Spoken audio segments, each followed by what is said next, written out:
था और तहरीके इंसाफ के 3 साल के अंदर 24,40,000 का इजाफा हुआ। मजमूई तौर पर अगर मैं रोजगार में इजाफे की शरह देखूं तो जो सालाना इजाफा था मुस्लिम लीग नून का, उससे तहरीके इंसाफ का सालाना इजाफा रोजगार का है वो 62% बेहतर था। ये थोड़ा बहुत फर्क नहीं है।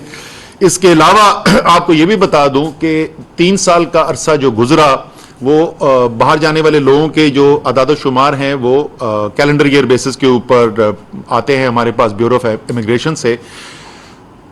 11 लाख लोग जो है उनको बाहर भी मुलाजमत मिली और ये वो हैं जो प्रोटेक्टेड के थ्रू गए। उसके अलावा जो निजी तौर पे बराह रास्त खुद चले गए वो निस्बतन कम तादाद होती है, बट वो इसके अंदर शामिल नहीं है।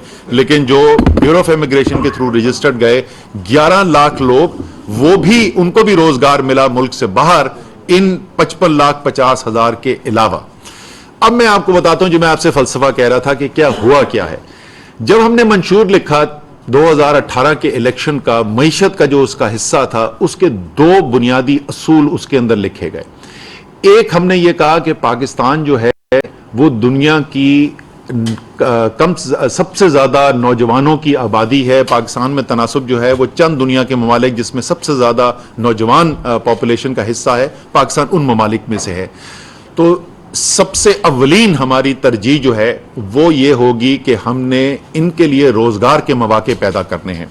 और आपको अगर याद हो तो इसी सिलसिले में हमने कहा था 5 साल के अंदर 1 करोड़ रोजगार का इजाफा किया जाएगा और बड़ा मजाक उड़ाया गया। बड़े बड़े अफलातून हमारे जो सहाफी और एंकर्स हैं वो उन्होंने हमारा बड़ा मजाक उड़ाया कि देखो कहां गई नौकरियां। वो ऐसे लग रहा था कि जैसे इमरान खान ने यहां पे खड़े होकर डी चौक पे सबसे एप्लीकेशन लेके खुद देनी थी।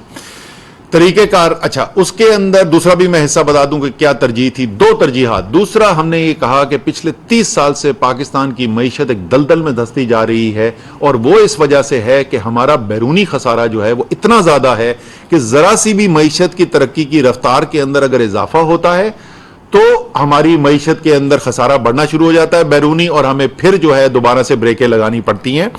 तो ये दोनों चीजें जुड़े हुए भी हैं। जब तक मईशत की तरक्की की रफ्तार तेज नहीं होगी उस वक्त तक आपको जो है वो रोजगार के मौके भी ज्यादा नहीं मिल सकते। तो हुआ क्या जनाब, हमने कहा कि जो पैदावारी शोबा है वो शोबा जिसके अंदर हमें जहां से एक्सपोर्ट्स भी मिल सकती हैं और जहां पर रोजगार पैदा करने के मौके भी ज्यादा होते हैं और अच्छी क्वालिटी की रोजगार होती है, वहां हमने तमाम अपनी पॉलिसीज को मरकूज कर दिया। नतीजा क्या निकला? नतीजा आप ये देख रहे हैं जो आपको सामने अभी नजर आ रहा है। आपने देखा कि पिछले 3 साल से, खासतौर पर पिछले जो 2 साल है, ज़राअत के अंदर जो हमें तरक्की होती हुई नजर आई है वो दहाइयों से नहीं हमने देखी थी। चाहे वो पैदावार को, गन्नुम है, चावल है, गन्ना है, मकई है, आलू है, ये तमाम बड़ी फसलें जो हैं, सिवाय कपास का रिकॉर्ड पुराना होता था, उसके अलावा तमाम बड़ी फसलों का जो है वो रिकॉर्ड प्रोडक्शन नजर आ रही है। और उससे भी शायद ज्यादा अहम, काश्तकार को कीमत मिल रही है। जितनी मुस्लिम लीग नून ने 5 साल में गंदम की कीमत के अंदर काश्तकार को जो मुआवजा मिलना है, हमारा वो किसान जो पाकिस्तान का पेट पालता है, जो हमें इस बैरूनी खसारों से बचाता है, 5 साल के अंदर गंदम सबसे बड़ी हमारी फसल है, सिर्फ 100 रुपए फी मन का इजाफा किया मुस्लिम लीग नून की हुकूमत ने। तहरीके इंसाफ की हुकूमत इस साल का जो अभी फैसला हुआ है उसको मिला के 900 रुपए मन से ज्यादा का इजाफा कर चुका है।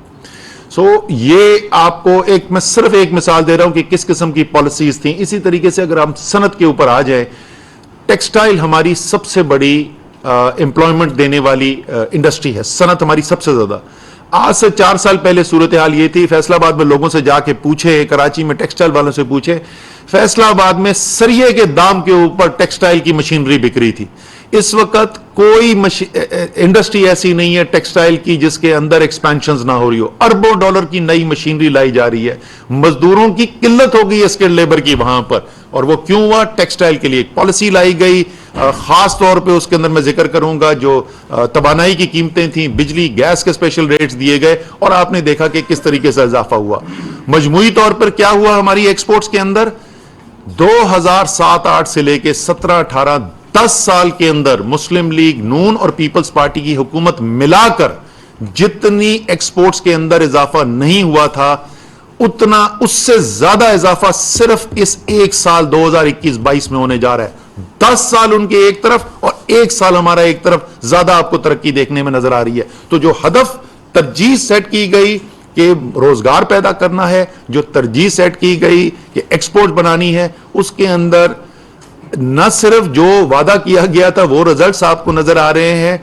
मेरा ये मानना है कि अगर आप आलमी हालात को देखें, जिसका मैं भी जिक्र करूंगा, पिछले 2 साल के अंदर सारी दुनिया जो है वो कोरोना की वबा की लपेट में आई। एक दफा फिर तमाम पाकिस्तानियों को मुबारक हो कि हमने जिस तरीके से मिनहसुल कौम उसका मुकाबला किया, दुनिया ने उसकी तारीफ की और हम अल्हम्दुलिल्लाह अल्लाह ताला की मदद से उससे निकलने के अंदर अब कामयाब हुए हैं। उस 2 साल के अंदर जिस वक्त कोरोना से दुनिया की मईशतें बह रही थी बड़ी बड़ी, पाकिस्तान में पिछले 2 साल के अंदर 32 लाख रोजगार का इजाफा हुआ। इसकी वजह क्या बन रही है? और इसमें ये वाला साल शामिल नहीं है। ये मजमूई तौर पर जो पॉलिसियां लेकर आए, पिछले 15 साल में कोई भी 2 साल तवातर से ऐसे नहीं है जिसमें 5% से ज्यादा हमारी मईशत की रफ्तार नमू हो।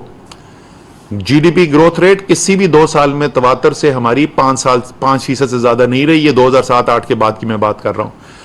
ये साल इंशाल्लाह, अब ये सियासी जो ड्रामा लगा हुआ है इसका उस गैर यकीनी सूरत हाल का क्या असर पड़ता है वो मुझे पता नहीं, लेकिन हमें तमाम आदाद शुमार जो पहले 8 माह के थे उसके मुताबिक हम इस दफा फिर इंशाल्लाह 5% से ज्यादा जीडीपी ग्रोथ देखने जा रहे थे।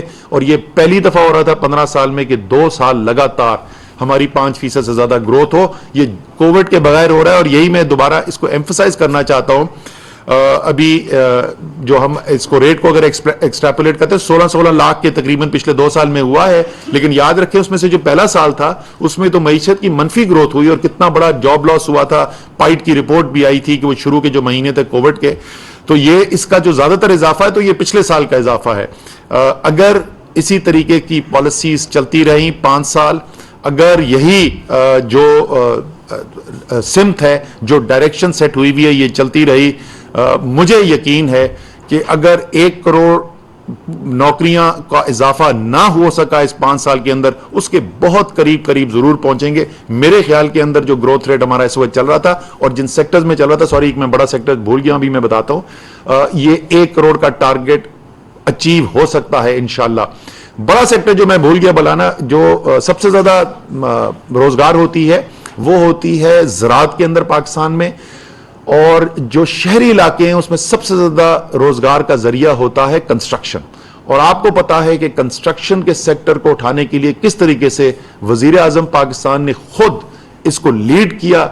हर हफ्ते मीटिंग्स होती थी, बाकायदा एक एनसीसी बनी हुई थी जिसके थ्रू वो मॉनिटर करते थे पॉलिसीज चेंज, स्टेट बैंक की पॉलिसीज चेंज, फाइनेंस मिनिस्ट्री के इंसेंटिव्स, एडमिनिस्ट्रेटिव अप्रूवल्स के अंदर चेंजेस, फोरक्लोजर लॉ जो कोर्ट्स में फंसा हुआ था उसको वहां से अप्रूव कराना, ये पूरी डायरेक्ट लीड करके, और वो एक वजह बन रही है इस एम्प्लॉयमेंट के इजाफे की, क्योंकि उसके अंदर बहुत ज्यादा तादाद के अंदर लोगों को रोजगार मिलता है।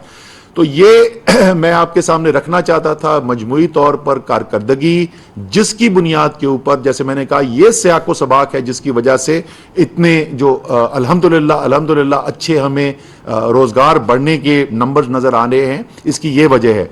अब आखिर में क्योंकि सियासी अदम इस्तेहकाम की मैंने बात की, उसका भी मैं जिक्र कर दूं, तो पाकिस्तानियों को मैं 2 चीज़ की कल मुबारकबाद देना चाहता हूं। एक तो कल इमामुल हक और बाबर आजम ने बड़ी शानदार बैटिंग की और पाकिस्तान ने जो पाकिस्तान की तारीख का सबसे बड़ा जो है वनडे इंटरनेशनल का रन चेस करके जीते, तो एक तो उसकी मुबारकबाद आपको देता हूं। दूसरा जो है मैं मुबारकबाद देता हूं, और मैं पाकिस्तान की कौम को किसी वजह से दे रहा हूं। हालांकि इलेक्शन जो है कल सिर्फ खैबर पख्तूनख्वा के एक हिस्से के एक इलाके के अंदर, आधे तकरीबन खैबर पख्तूनख्वा के अंदर इलेक्शन हो रहा था। अभी तक जो नताइज हमारे पास सामने आए हैं, तमाम सियासी पार्टियां एक तरफ और अकेली तहरीक इंसाफ ने उनसे 1.5 गुना ज्यादा तहसीलें जीती हैं। यानी कौम जो है वो अपने दलेर लीडर के साथ खड़ी हो गई है। अब फैसला यह बड़ा नहीं है कि अदम एतमाद के अंदर वोट कितने पड़ेंगे, वो चीज छोटी हो गई है। अब असल चीज जो है, जो फैसला होने जा रहा है, वो फैसला यह होने जा रहा है कि क्या पाकिस्तान के मुस्तकबिल के फैसले पाकिस्तान के अवाम करेंगे या पाकिस्तान के मुस्तकबिल के फैसले चंद जमीर फरोश सियासतदान और उनके बैरूनी आका करेंगे। इंशाअल्लाह ताला अल्लाह की मदद से ये फतेह जो है ये पाकिस्तान की कौम की होगी।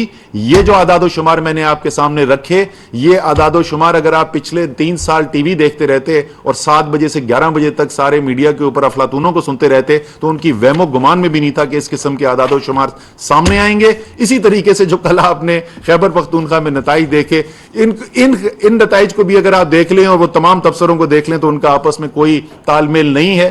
पाकिस्तान की कौम इन सब चीजों से ऊपर जा चुकी है और तैयार है कि अब अपने फैसले खुद करेंगे। बहुत